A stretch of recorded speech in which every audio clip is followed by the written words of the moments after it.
नमस्कार, मी पुण्यावरून संगीता तिवारी. पुणे तिथे काय उणे. पुणे म्हणजे एक सांस्कृतिक शहर होतं. पुणे एक पेन्शनरचं शहर होतं.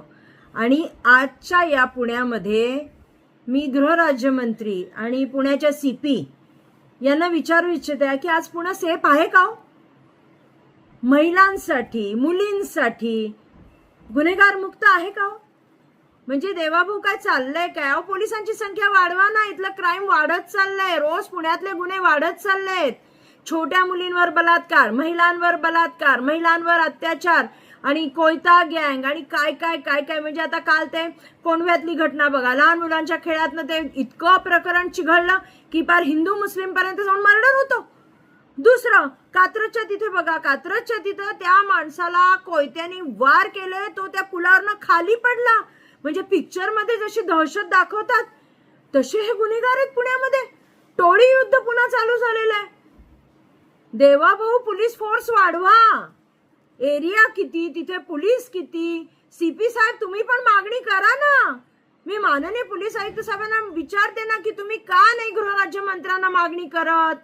पोलीस जर कमी असेल तर कशी, म्हणजे तिथे कशी पोहोचणार पोलीस? तोडकी मोडकी सैन्य घेऊन कसं तुम्ही युद्ध लढणार हो? आणि त्याचं सगळं भोगावं कुणाला लागतंय? आज आमची मुलगी संध्याकाळी 7 पर्यंत घरात नाही आली, देवाभाऊ तर काळजी वाटते, भीती वाटते की आमच्या मुलीबरोबर काही वाईट झालं नसेल. मुलगा बाहेर गेल्यावर भीती वाटते की काय झालं तर नसेल बाहेर. कारण का आजच्या तारखेला क्राईम वाढतच चाललाय. जेव्हा टीव्ही चालू करतो तेव्हा पुण्यात हा प्रकार, टीव्ही चालू केला की पुण्यात हे क्राईम झालं, कोयता गँग दिसतात, बलात्कार, छोट्या छोट्या मुली सोडत नाही तो.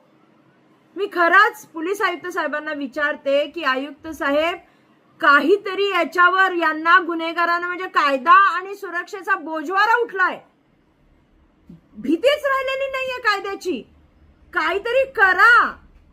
पुण्याचे CP असतील, नंतर ग्रामीणचे SP असतील आणि स्वतः देवाभाऊ, काहीतरी करणं आजच्या तारखेला जरुरी आहे. ही दहशत वाढत चालली आहे गुन्हेगारांची.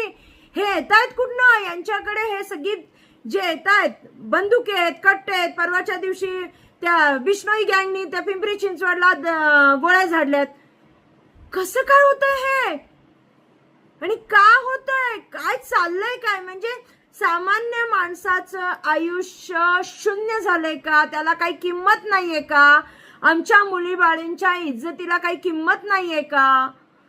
तेव्हा माननीय देवाभाऊ आणि माननीय आयुक्त साहेब, पुण्याचे CP, विनंती करते की कुठेतरी याला कायदा सुरक्षेचा एक अंकुश बसवा आणि ही सगळी क्राईम जी होत आहेत ती थांबवा, नाही तर पुणेकर रस्त्यावर उतरतील.